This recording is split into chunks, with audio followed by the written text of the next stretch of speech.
नमस्कार, देश नहीं झुकने देंगे में बहुत बहुत स्वागत आप सभी का। मैं हूं आपके साथ अमन चोपड़ा। एक बड़ी खबर के साथ शुरुआत कर रहे हैं। एक्टर के मेनन ने वोट चोरी अभियान में अपनी भूमिका से इंकार कर दिया। दरअसल कांग्रेस की तरफ से जो वीडियो जारी किया गया था उसमें के मेनन थे।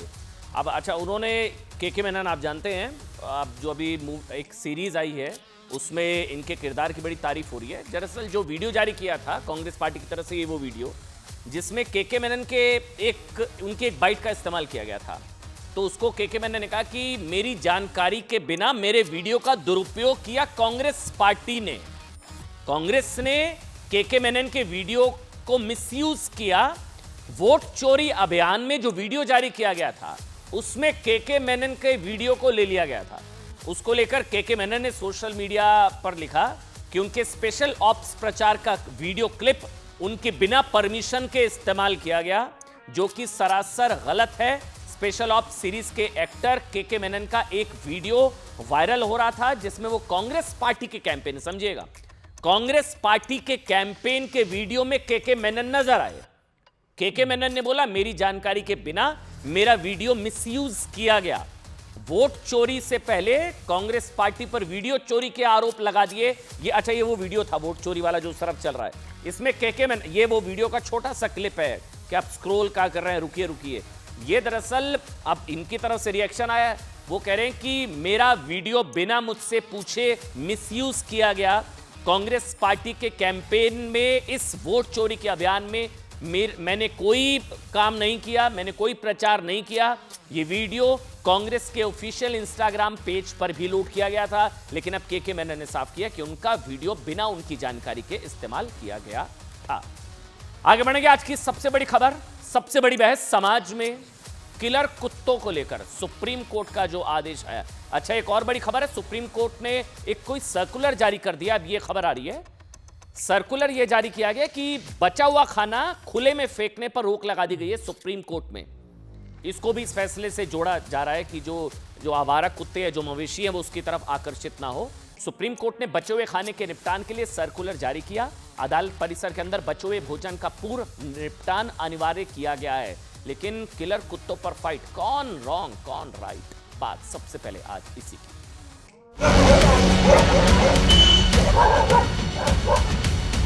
कुत्ते काटेंगे तो इंजेक्शन लगेंगे, टाइम बर्बाद होंगे, और काम वाले लड़के हम तो कोई बैठे हुए तो होते नहीं है।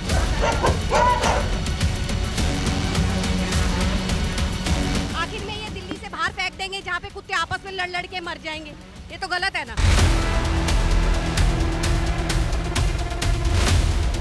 सुप्रीम कोर्ट का जो ये ऑर्डर है ये इलीगल है, इलॉजिकल है, इम्प्रैक्टिकल है और इनह्यूमन है।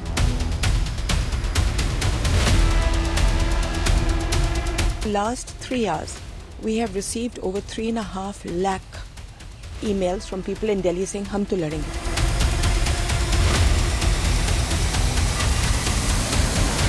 हमारा एक ही ध्येय है, दिल्ली की जनता को राहत देना। हमने यही मांग की थी कि no dogs on street policy होनी चाहिए। ये कहीं ना कहीं उन लोगों को भी क्षति पहुंचा रहा है जो बोल नहीं सकते हैं, जो जीव हम पर डिपेंडेंट है।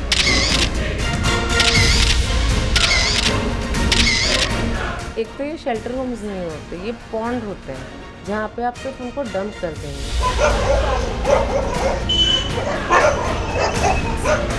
मस्खरी और मजाक का मूड के साथ जो बेंच ने 10 लाख जीवों के भविष्य का इस तरह से ऑर्डर दिया है, ये एक बहुत ही दुखदायी बात है।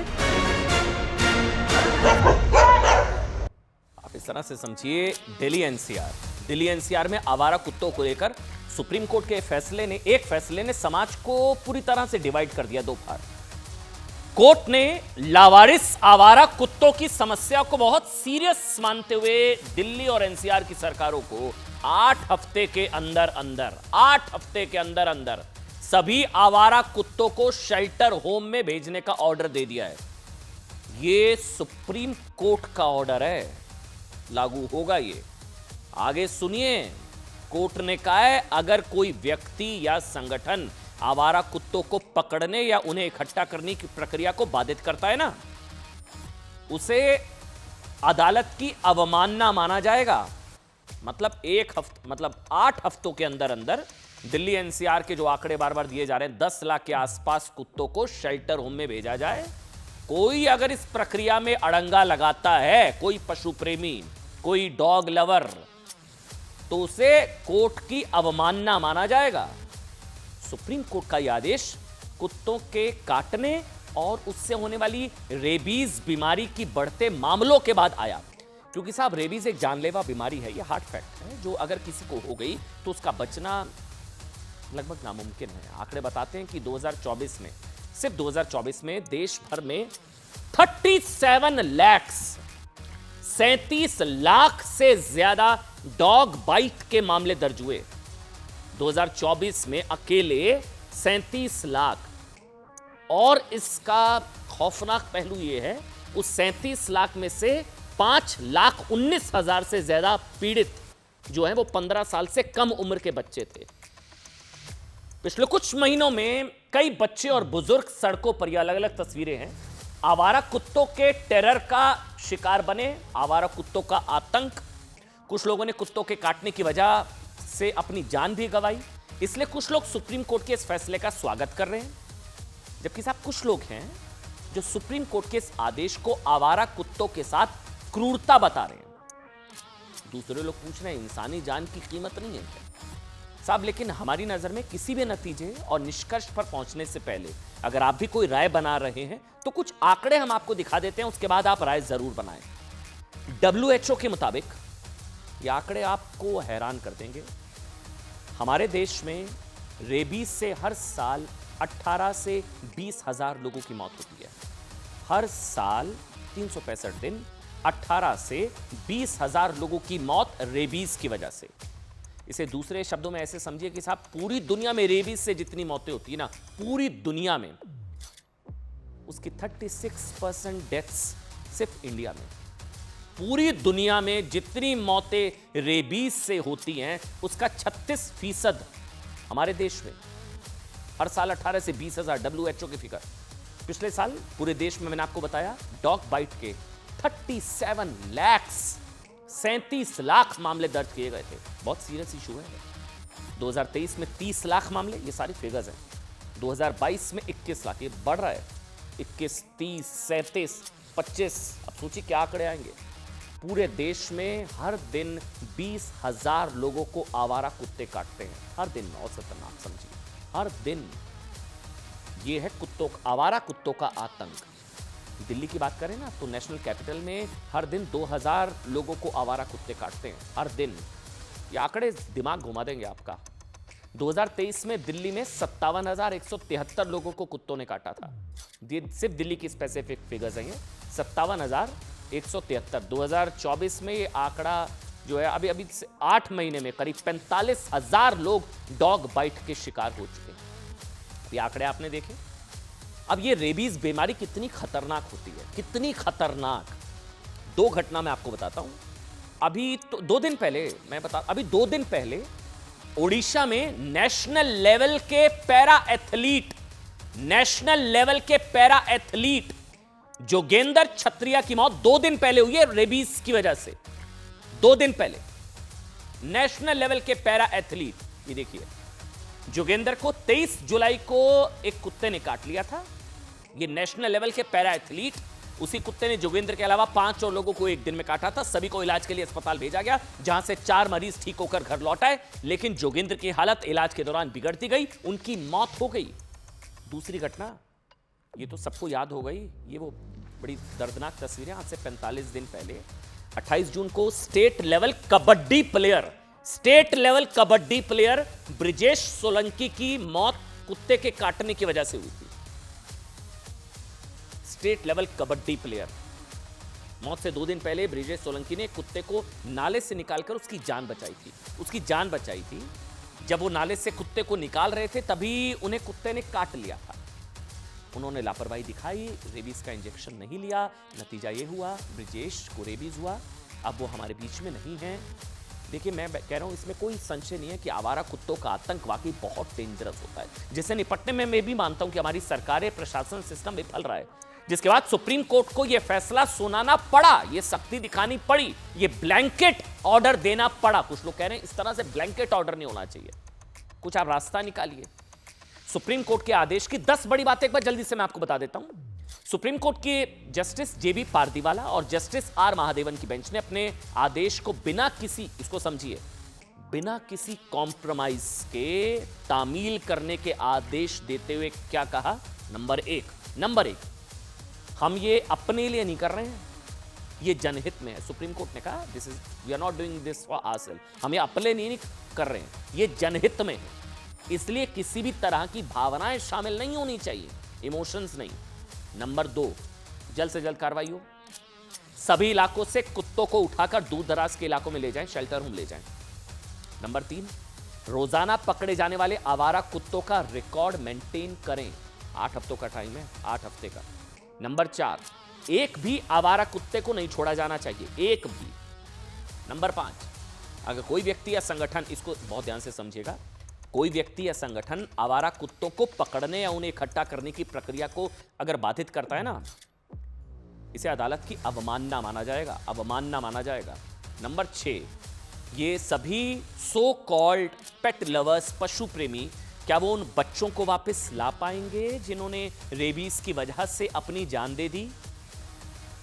इस बात का जवाब शायद किसी के पास नहीं होगा। जिन्होंने अपनों को खोया, जिन बच्चों की मौत हुई, मैंने आपको आंकड़ा दिखाया 5 लाख के आसपास, वो वापस आ जाएंगे क्या? नंबर 7, बच्चों में ये भरोसा पैदा होना चाहिए कि आवारा कुत्तों के काटने के डर के बिना वो फ्रीली इधर उधर घूम सकते हैं। नंबर 8, प्राइवेट हॉस्पिटल्स में रेबीज के टीके नहीं लगाए जा सकते, ये काम सरकारी अस्पतालों में करना चाहिए। नंबर 9, ये बहुत इंपॉर्टेंट है, कुत्ते काटने की घटना की रिपोर्ट दर्ज करने के लिए 1 हफ्ते के अंदर हेल्पलाइन बने, हेल्पलाइन बननी चाहिए 1 हफ्ते के अंदर अंदर। नंबर 10, जिन कुत्तों की नसबंदी हो चुकी है उन्हें भी सड़कों पर वापस, अच्छा ये सबसे इंपॉर्टेंट है, पहले होता था नसबंदी कराकर वापस छोड़ दिया जाता था, अब सुप्रीम कोर्ट ने क्लियर कर दिया, नहीं साहब, जिन कुत्तों की नसबंदी भी हो चुकी है उन्हें भी सड़कों पर वापस नहीं छोड़ा जाएगा। देखिए सुप्रीम कोर्ट के फैसले का विरोध करने के लिए अभी क्या है, सैकड़ों डॉग लवर्स हैं, उनकी भी अपनी भावनाएं हैं, वो पशु प्रेमी हैं, और संगठनों के कार्यकर्ताओं ने, अच्छा ये देखिए आप, प्रदर्शन किया, मार्च निकाला, इन्होंने दिल्ली सरकार के फैसले को इकोलॉजिकल, इनह्यूमन, इल्लीगल और इम्प्रैक्टिकल बताया। कोर्ट का फैसला है वैसे। प्रदर्शन करने वाले सभी लोगों को पुलिस ने हिरासत में भी ले लिया, पुलिस वहां पर आई। एक बार सुनाते हैं आपको क्या कुछ हुआ, इनके भी तर्क सुनिएगा, वैसे आप सुनिए। सुप्रीम कोर्ट का जो ये ऑर्डर है ये इलीगल है, इलॉजिकल है, इम्प्रैक्टिकल है और इनह्यूमन है। इलीगल इसलिए क्योंकि सरकार ने 2001 से एनिमल बर्थ कंट्रोल रूल्स बना रखे हैं, जिसमें क्लियरली लिखा है कि डॉग्स को उनकी लोकेशन से मूव नहीं किया जा सकता, क्योंकि डॉग्स जो हैं एक टेरिटोरियल एनिमल है, उनको वहाँ से हटाना का मतलब है कि अगर वो किसी और एरिया में जाएंगे तो वहाँ पे जो फाइट्स हैं फॉर रिसोर्सेज, खाने के लिए, बाकी चीज़ों के लिए, वो बढ़ेंगी। एक शेल्टर है लेकिन उस पर कितनी ज़मीन है? ज़मीन भी नहीं है, तो आप 3 लाख कुत्ते वहाँ कैसे अकोमोडेट कर लेंगे? चलिए आपने ज़मीन भी अरेंज कर ली, आपने इंफ्रास्ट्रक्चर भी कर लिया।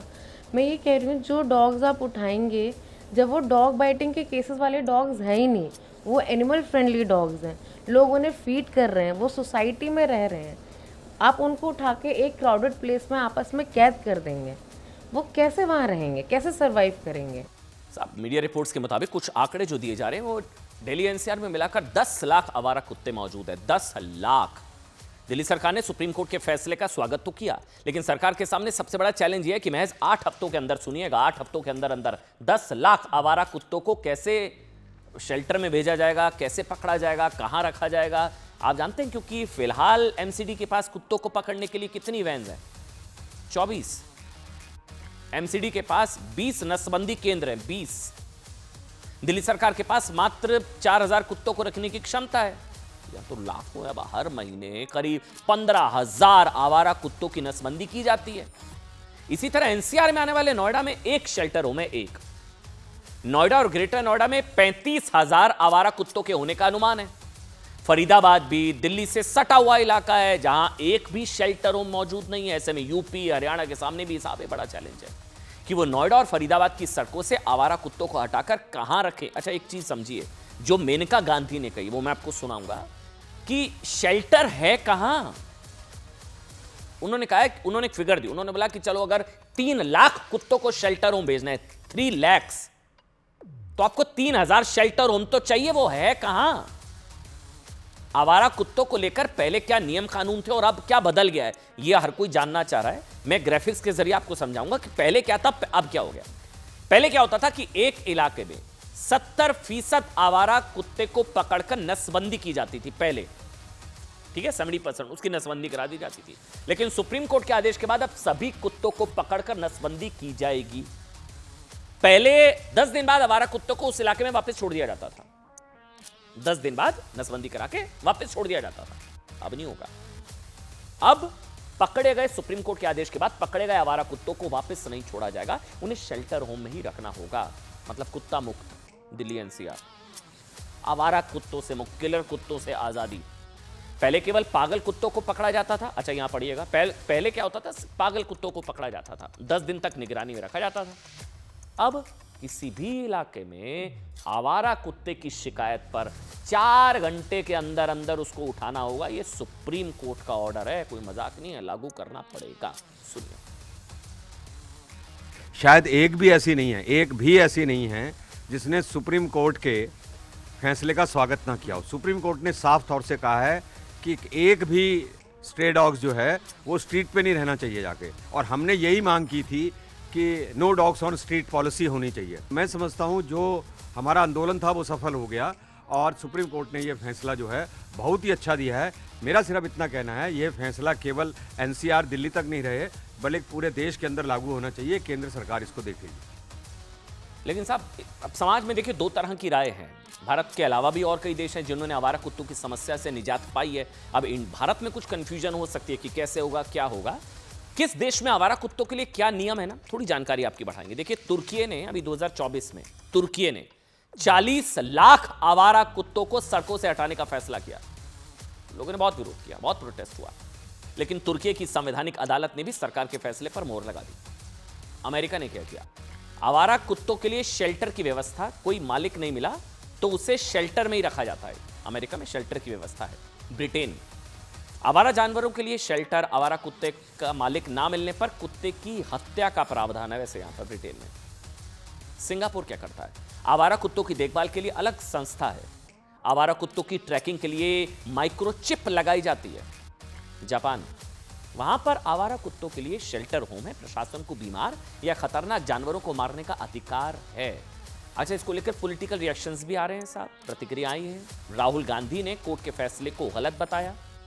उनका कहना है कि दिल्ली की सड़कों पर, अच्छा ये उन्होंने पोस्ट किया, दिल्ली की सड़कों पर आतंक मचाने वाले आवारा कुत्ते कोई समस्या नहीं है और ये बेजुबान कोई समस्या नहीं है जिन्हें मिटाया जा सके। नसबंदी, टीकाकरण, शेल्टर होम में इन्हें आश्रय देकर सड़कों से इनका आतंक खत्म किया जा सकता है। पी चिदम्बरम ने सुप्रीम कोर्ट के फैसले को सही ठहरा दिया। राहुल गांधी कह रहे हैं कि फैसला गलत है उनके हिसाब से। पी चिदम्बरम ने सुप्रीम कोर्ट के फैसले को सही ठहराया। उन्होंने क्या लिखा, पी चिदम्बरम, कि आवारा कुत्तों पर सुप्रीम कोर्ट के निर्देश का हर शहर, हर कस्बे में पालन होना चाहिए। पी चिदम्बरम, आवारा कुत्तों को इकट्ठा करके उन्हें शेल्टर होम में रखना मुश्किल नहीं है। सड़कें सभी लोगों, खासकर बच्चों और बुजुर्गों के लिए खुली और सुरक्षित, सेफ होनी चाहिए। वहीं बीजेपी नेता और एनिमल एक्टिविस्ट मेनका गांधी को सुनिए, कह रही कि सुप्रीम कोर्ट का फैसला लागू करने लायक नहीं है। उन्होंने कहा कि आवारा कुत्तों के खिलाफ यह फैसला गुस्से में दिया गया, जिसका नतीजा ये होगा कि कानून व्यवस्था बिगड़ेगी और बहुत से लोग गिरफ्तार होंगे। सुनिए, It's not an implementable order, beta. All it's going to do is to create a law and order situation. In the last 3 hours, we have received over 3.5 lakh emails from people in Delhi saying, "Hum to ladenge." Are we going to have fighting in this peaceful, beautiful city? So this is not implementable. माननीय supreme court से पूछे कि कहाँ से ये सही है. Let's be. I'm a dog lover. I have a dog at home. My own sister runs an NGO for stray dogs and stray animals. तो ये कहीं ना कहीं उन लोगों को भी क्षति पहुंचा रहा है जो बोल नहीं सकते हैं, जो जीव हम पर डिपेंडेंट है। आगे बढ़ेंगे। एक बड़ी खबर आपको बता दें, एसआईआर को लेकर देशव्यापी आंदोलन छेड़ेगी कांग्रेस। ये बहुत बड़ी खबर आ रही है। कांग्रेस महासचिव और प्रभारियों की अहम बैठक हुई है। मल्लिकार्जुन खड़गे की अध्यक्षता में बैठक हुई और एसआईआर के मुद्दे पर बड़ा आंदोलन करेगी कांग्रेस। हालांकि आपको बता दें, सुप्रीम कोर्ट ने दोबारा एसआईआर पर मोहर लगाई है। बिहार एसआईआर पर सुप्रीम कोर्ट ने चुनाव आयोग के रुख का समर्थन किया है, लेकिन उसके बावजूद कांग्रेस एसआईआर को लेकर देश भर में देशव्यापी आंदोलन करेगी। बैठक में राहुल गांधी, वेणुगोपाल भी मौजूद रहे और खड़गे जी की अध्यक्षता में यह बड़ी बैठक हुई है। अब बात एसआईआर को लेकर शुद्धिकरण पर जारी रण की करेंगे।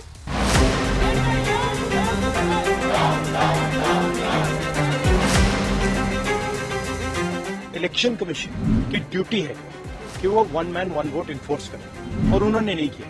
उन्होंने अपनी ड्यूटी, तो हम सिर्फ कॉन्स्टिट्यूशन को प्रोटेक्ट कर रहे हैं।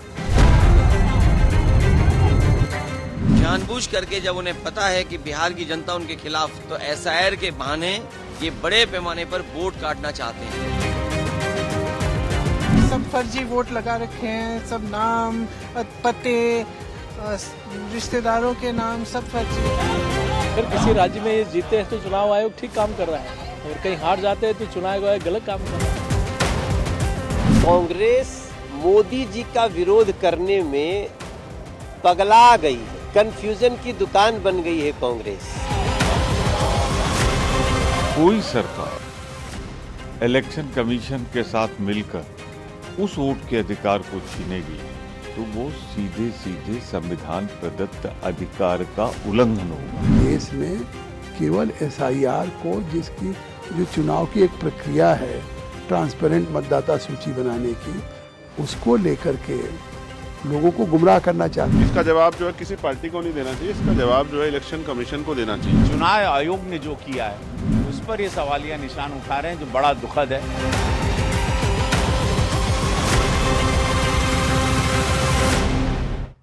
चलिए, आज की एसआईआर को लेकर आज की सबसे बड़ी खबर। सुप्रीम कोर्ट ने एसआईआर को लेकर ईसी के रुख का समर्थन कर दिया। नंबर 1 आज की सबसे बड़ी खबर है। सुप्रीम कोर्ट ने आधार पर चुनाव आयोग की दलीलों को सही माना। यह बड़ी खबर है।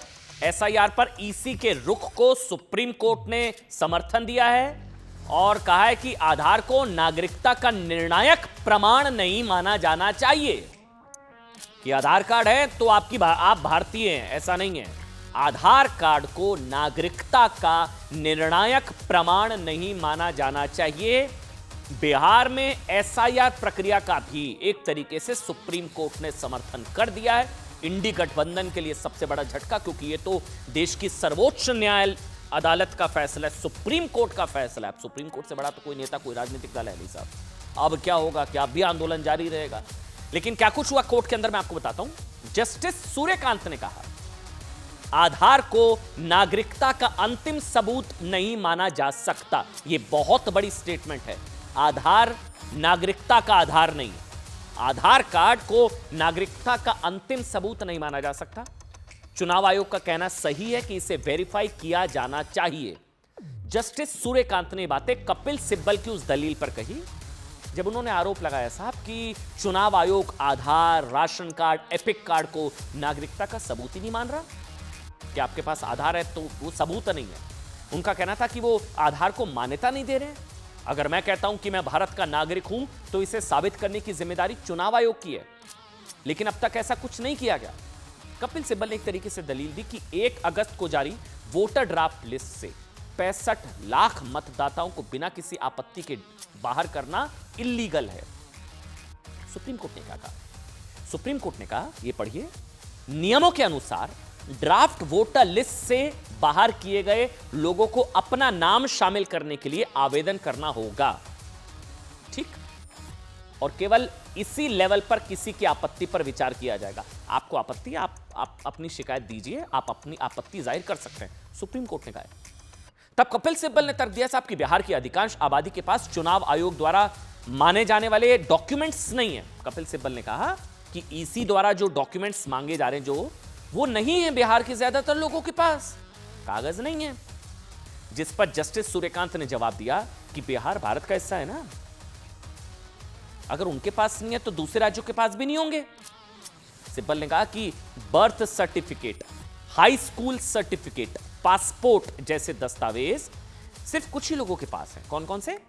High school certificate, birth certificate और पासपोर्ट जैसे डॉक्यूमेंट्स बिहार में सबके पास नहीं है, कुछ ही लोगों के पास है, ज्यादा तो लोगों के पास नहीं है। कपिल सिब्बल ने कहा, जिस पर जस्टिस सूर्यकांत ने हैरानगी जताई। उन्होंने कहा कि आपको भारत का नागरिक साबित करने के लिए कुछ तो होना चाहिए। हर किसी के पास कोई ना कोई प्रमाण पत्र तो होता है, सिम कार्ड खरीदने के लिए भी इसकी जरूरत होती है। उन्होंने कहा कि यह एक बहुत ही व्यापक तर्क है कि बिहार में किसी के पास दस्तावेज ही नहीं है। क्या उनके पास आधार राशन कार्ड है? इस पर कपिल सिब्बल ने कहा साहब कि चुनाव आयोग आधार, राशन कार्ड, एपिक कार्ड को तो स्वीकार ही नहीं कर रहा है ना, जो ज्यादातर लोगों के पास है। वहीं चुनाव आयोग की तरफ से वरिष्ठ अधिवक्ता राकेश द्विवेदी ने स्पष्ट किया, यह बहुत इंपॉर्टेंट है, ये सारी फेक न्यूज जो है सुप्रीम कोर्ट ने आज एकदम से खत्म कर दी, कि 2003 में जिन लोगों के नाम है ना जिस सूची में शामिल है, उनको कोई फॉर्म वॉर्म नहीं भरना। 6.5 करोड़ मतदाता इस श्रेणी में आते हैं। उन्होंने कहा कि याचिकाकर्ताओं की दलीलें महज अटकलें हैं। सुप्रीम कोर्ट ने कहा कि बिहार की कुल 7.9 मतलब 7 करोड़ 90 लाख मतदाता हैं बिहार में कुल, और चुनाव आयोग के दावे के मुताबिक इसमें अलग अलग जो आंकड़े दिए गए हैं कि इतने लोग मर चुके हैं, उन्होंने दावा किया कि चुनाव आयोग ने बिना जांचे, बिना पड़ताल की आंकड़े दे दिए, जिस पर जस्टिस बागची ने कहा कि एसआईआर का मकसद ये पता लगाना है कि क्या मर चुके या दूसरी जगह शिफ्ट हो चुके लोग वोटर लिस्ट में तो नहीं है। एक याचिकाकर्ता की ओर से सीनियर एडवोकेट अभिषेक मनु सिंघवी ने कहा कि साल 2003 में वोटर लिस्ट में रहे 5 करोड़ लोगों को फिर से जांचा जा रहा है, इसके लिए कुछ महीनों का समय दिया है। इस पर सुप्रीम कोर्ट ने जो कहा वो सुनना चाहिए।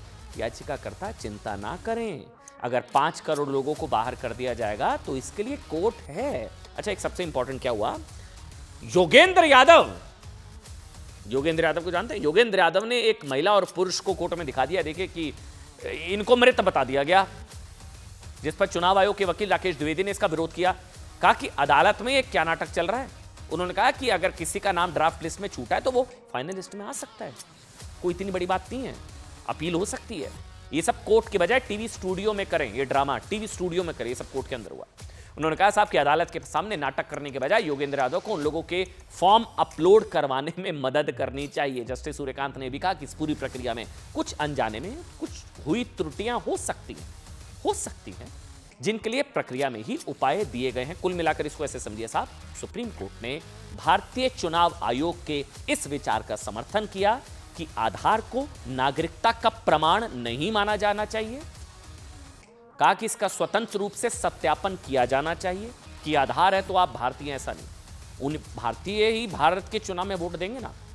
लेकिन अब सवाल यह है साहब कि क्या कांग्रेस अभी भी प्रदर्शन जारी रखेगी, नहीं रखेगी, क्योंकि अब तो आज ये कहा जा रहा है कि, लेकिन हंगामा देखिए, हंगामा अभी भी नहीं थम रहा है। तस्वीरें देखिए आप, आज भी संसद के दोनों सदनों में हंगामा हुआ, एसआईआर वापस लो, 1 मैन 1 वोट। कोई सुप्रीम कोर्ट की तरफ देखी ना है कि सुप्रीम कोर्ट समर्थन कर रहा है। आज लोकसभा, राज्यसभा दोनों की सदनों की कार्रवाई स्थगित करनी पड़ी, फिर से वही बस पर चढ़कर हंगामा हो अल्लाह। करना क्या है? सुप्रीम कोर्ट से बड़े हैं क्या आप लोग?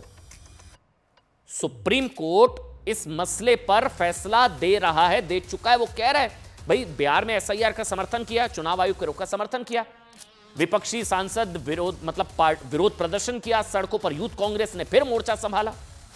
ये देखिए दोनों जगह हुआ। अच्छा, इसको अब जो मैं आपको बताने जा रहा हूं उसको ध्यान से समझिएगा। राहुल गांधी पर वोट चोरी का एटम बम क्यों कहा जा रहा है कि खुद उन्हीं पर फट सकता है? कहानी सुनिएगा, बहुत दिलचस्प है। कर्नाटक में वोट चोरी का आरोप लगाने वाले राहुल गांधी की पार्टी पर कर्नाटक में 3000 वोट चुराने का आरोप लग गया है। आरोप भी किसी और ने नहीं, खुद कांग्रेस के वरिष्ठ नेता रहे, पूर्व केंद्रीय मंत्री, कांग्रेस के नेता, वरिष्ठ नेता रहे, सिद्धारमैया के दशकों पुराने सहयोगी, बल्कि सलाहकार भी आप कह सकते हैं, सीएम इब्राहिम ने लगाया नाम, ध्यान रखिएगा, सीएम इब्राहिम, जिससे राहुल गांधी जी खुद वोट चोरी के चक्रव्यूह में फंस गए हैं। अब सुनिए, यह आज की बहुत बड़ी खबर है। सीएम इब्राहिम के इन्हीं आरोपों को लेकर बीजेपी सांसद हैं लहर सिंह सिरोया ने चुनाव आयोग को चिट्ठी लिख दी है। यह चिट्ठी उन्होंने लिख दी, अब इसको समझिए। दरअसल पूर्व केंद्रीय मंत्री और सिद्धारमैया के दशकों पुराने करीबी सहयोगी सलाहकार पूर्व मंत्री सीएम इब्राहिम ने दावा क्या किया उन्होंने बताया कि मैंने, मतलब उन्होंने और वरिष्ठ कांग्रेस नेता ने मिलकर सिद्धारमैया के लिए 3000 वोट खरीदने में मदद की थी। सिद्धारमैया पर 3000 वोट खरीदने का आरोप खुद सिद्धारमैया के सहयोगी ने लगा दिया है, जो सहयोगी रहे हैं सीएम इब्राहिम। वो कह रहे हैं ताकि सिद्धारमैया 2018 में अपनी बादामी सीट बचा सके, इसलिए मैंने, वो कह रहे हैं, ये कह रहे सीएम इब्राहिम जो उस वक्त उनके साथ थे, कह रहे मैंने 3000 वोट खरीदने में उनकी मदद की। सीएम इब्राहिम ने एक ना सिद्धारमैया के घर हुई मीटिंग का भी जिक्र किया। उन्होंने कहा कि एक सिद्धारमैया जी के घर पर मीटिंग हुई थी जिसमें उन्होंने दावा किया कि गुलाम नबी आजाद भी मौजूद थे, जिसमें उनसे, मतलब सीएम इब्राहिम कह रहे हैं कि मुझसे बादामी सीट को लेकर पूछा गया। मैंने कहा कि 1000 वोट से जीतेंगे सिद्धारमैया। सीएम इब्राहिम ने आगे बोला फिर हमने 3000 वोट खरीदे, 3000 वोट चोरी, 3000 वोट। वो कह रहे हैं मुझे अब सच बताने में कोई डर नहीं है। पोल खोल दी साहब, बादामी सीट सिद्धारमैया 3000 वोट खरीदे नहीं खरीदे हमें नहीं पता, सच तो बताना चाहिए साहब। बड़ी बात यह कि सीएम इब्राहिम ने साल 2018 के जिस विधानसभा चुनाव में सिद्धारमैया के लिए वोट खरीदने की बात कही ना, कि इस चुनाव में सिद्धारमैया ने वोट खरीदे, आप हैरान हो जाएंगे उस चुनाव में सिद्धारमैया की जीत का मार्जिन कितना था, 1696, सिर्फ 1696 वोटों से जीते थे। नोटा पर कितने वोट पड़े थे, 2007, पकड़ लीजिए सर, मतलब जीत का मार्जिन नोटा से कम। अब आरोप लग रहे हैं कि 3000 वोट खरीदे। अगर इब्राहिम की बात में सच है 3000 वोट खरीदे गए, तो सोचिए अगर ये वोट ना खरीदे गए होते तो सिद्धारमैया चुनाव हार गए होते। इब्राहिम के इसी खुलासे को लेकर बीजेपी सांसद ने सिद्धारमैया पर वोट खरीदने के आरोपों की जांच की मांग कर दी है। इसे चुनावी करप्शन बता दिया कि चुनावी करप्शन है। इस चिट्ठी में लिखा गया है कि वोट खरीदने के पैसे खुद सिद्धारमैया ने दिए थे, पेमेंट 6 महीने में क्लियर की गई है, पूरी चिट्ठी में लिखा गया है। यह दावा खुद उस व्यक्ति द्वारा किया गया जो 2018 में कांग्रेस के बड़े नेता थे, साथ ही उस सीट अपने फ्रेंड यानी कि सिद्धारमैया की सीट के इंचार्ज भी थे, वो खुद बता रहे हैं। उन्होंने मांग की कि चुनाव आयोग को इसका संज्ञान लेना चाहिए, जिसमें एक लॉ मेकर और पूर्व केंद्रीय मंत्री इतने गंभीर आरोप लगा रहे। बीजेपी सांसद लहर सिंह सिरोहिया ने दिसंबर 2006 के विधानसभा उपचुनाव को लेकर भी सवाल उठा दिए। सिर्फ 2018 बादामी नहीं, वो कह रहे हैं कि चामुंडेश्वरी सीट पर सिद्धारमैया की चुनाव में जीत का अंतर 257 वोटों का था, इसकी भी जांच हो। अब इस चुनाव में भी सीएम इब्राहिम ही सिद्धारमैया के रणनीतिकार थे और ये कांग्रेस में शामिल होने के बाद सिद्धारमैया का पहला चुनाव था, 257 वोटों से जीते थे। उन्होंने पूछा उस समय दिल्ली में कांग्रेस सत्ता में थी तो क्या उस वक्त भी वोट खरीदे गए थे? उस चुनाव का संचालन कौन से अधिकारी कर रहे थे? कर्नाटक में तो सरकार है। सीएम इब्राहिम के आरोपों पर किसने क्या कहा है, खुद सीएम इब्राहिम ने क्या कहा, उनका बयान और सिद्धारमैया जी की सफाई वो भी सुनानी चाहिए। दोनों का बयान सुनिए आप।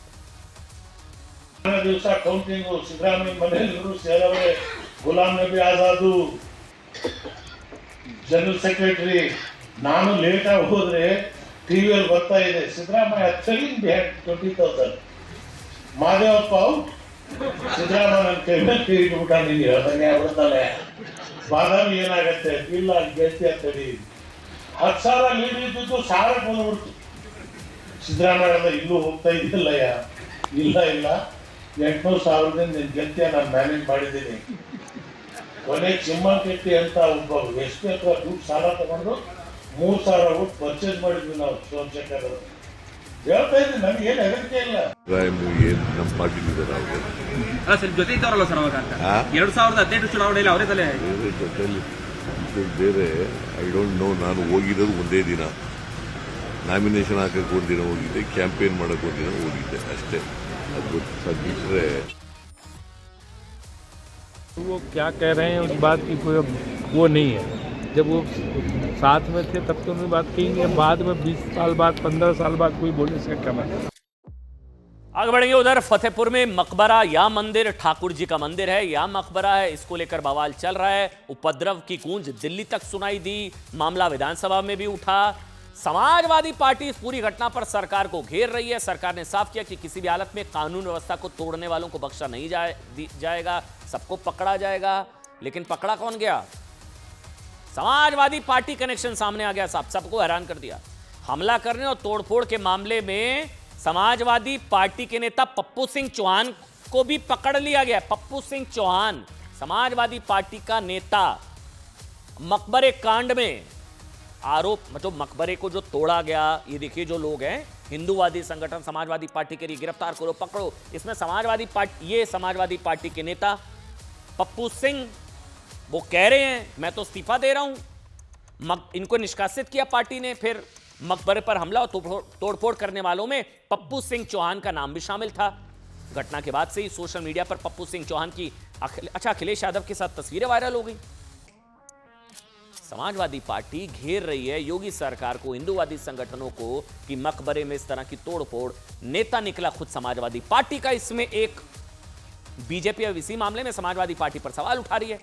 बीजेपी कह रही है कि हिंदू संगठनों के प्रदर्शन में समाजवादी पार्टी के नेता का शामिल होना बड़ी साजिश है, माहौल खराब करने के लिए किया जा रहा है ये सब। पप्पू सिंह चौहान पर कई धाराओं में एफआईआर के बाद समाजवादी पार्टी ने अब इनको निकाल दिया पार्टी से। मतलब ये कन्फेशन है बहुत बड़ा कि इस कांड में समाजवादी पार्टी भी शामिल। फतेहपुर में समाजवादी पार्टी के जिला अध्यक्ष ने आज पप्पू सिंह चौहान को पार्टी से निष्कासित करने का पत्र दे दिया। इन्होंने भी एक वीडियो जारी करते हुए पार्टी से इस्तीफे की बात की और समाजवादी पार्टी पर एक जाति और वर्ग विशेष के लिए काम करने का आरोप लगाया। सुनिए एक बार, सुनिए। मैंने देखा कि ये एक ही जात का बोलबाला है फतेहपुर डिस्ट्रिक्ट में, जिसको मुस्लिम समाज के लोग ही इसको चला रहे हैं और किसी हिंदू वर्ग के व्यक्ति को अपने आगे नहीं आना देना चाहते हैं। और हम लोगों को इनकी आस्था से ठेस पहुंची। अपना इस्तीफा समाजवादी पार्टी को मैं देने जा रहा हूं और दे दिया हूं। सभी पदों से मैं मुक्त होना चाहता हूं। फतेहपुर के आबूनगर में मौजूद इस मकबरे को लेकर विवाद है। मंदिर होने का दावा था, कहा जा रहा था ठाकुर जी का मंदिर है। हिंदू संगठन प्रदर्शन के लिए पहुंचे, भीड़ ने मकबरे पर धावा बोल दिया, तोड़फोड़ शुरू कर दी। तोड़फोड़ करने वालों में कई हिंदू संगठनों के सदस्य शामिल थे। काफी मशक्कत के बाद पुलिस ने माहौल को शांत कराया। मुस्लिम पक्ष, हिंदू पक्ष दोनों आप पढ़ सकते हैं। बड़ी संख्या में कई जिलों की फोर्स को मौके पर तैनात किया गया। वहीं देर शाम पुलिस ने मामले में पहला एफआईआर दर्ज किया। 10 लोगों को नामजद आरोपी बनाया। एक निकला समाजवादी पार्टी का। 150 अज्ञात आरोपियों के खिलाफ मामला दर्ज किया गया। वीडियो फुटेज के आधार पर और आरोपियों की पहचान की जा रही है। पुलिस ने इस मामले में कुछ लोगों को गिरफ्तार भी किया है और कुछ लोगों को हिरासत में लेकर पूछताछ भी की जा रही है। वहीं इस घटना के बाद पुलिस और प्रशासन की निगरानी में रात भर मकबरे की मरम्मत का भी काम किया गया, ये भी समझिए। और इस दौरान मकबरे के तोड़े गए हिस्से और दरवाजों और मरम्मत और मज़ारों की जो मरम्मत भी वहां पर एक तरीके से की गई। लेकिन समाजवादी पार्टी के नेता के कनेक्शन ने एक तरीके से इस पूरे प्रकरण को लेकर सवाल उठा दिए। अच्छा, एक वीडियो भी आया, एक वायरल वीडियो आपको दिखाते हैं। ये बीजेपी नेता का वीडियो, ये भी देखिए आप, दिखाइए एक बार ये वीडियो।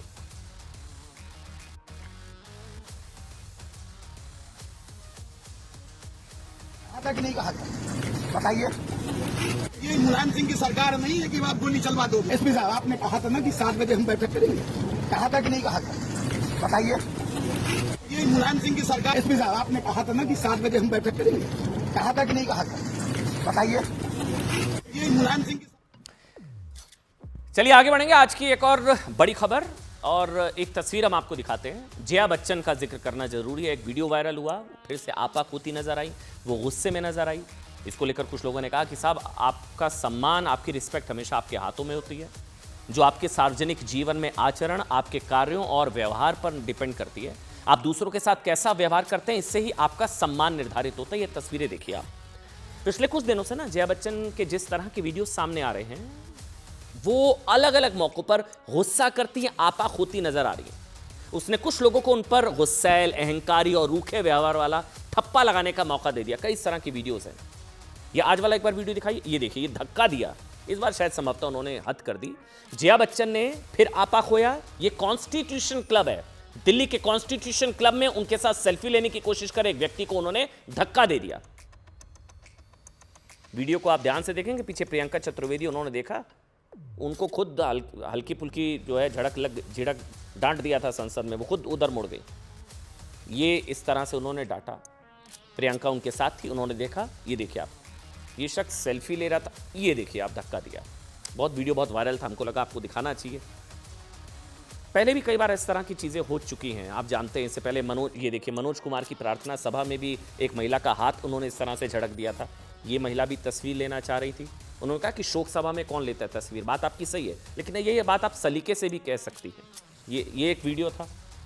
इससे पहले भी एक वीडियो वायरल हुआ था। एक फोटोग्राफर को तो लगभग बद्दुआ देते हुए उन्होंने कह दिया था, I hope you fall down. आपको याद है, आप गिर जाओ, ये वो कहती हुई नजर आ रही थी। ये वो तस्वीरें हैं सारी। भीड़ को भी फटकार कर वो कह चुकी हैं। कई बार इस तरह के स्टुपिड पत्रकारों को पता नहीं क्या क्या वो कह चुकी हैं। हमारी नज़र में निचोड़ सिर्फ ये है, सम्मान आपके हाथों में होता है। आपको कितनी इज्जत मिलती है ये आपके हाथों में होता है। ये दोनों पर लागू होता है, जो तस्वीर ले रहा है उस पर भी, और ये शायद संभवतः जया बच्चन पर भी लागू होता है। हमें लगा तस्वीर आपको दिखानी चाहिए। पानी का जलस्तर लगातार बढ़ रहा है। सभी लोग सुरक्षित स्थानों पर चले जाएं। सभी लोग सुरक्षित स्थानों पर रहें। अनावश्यक नदी पार न करें।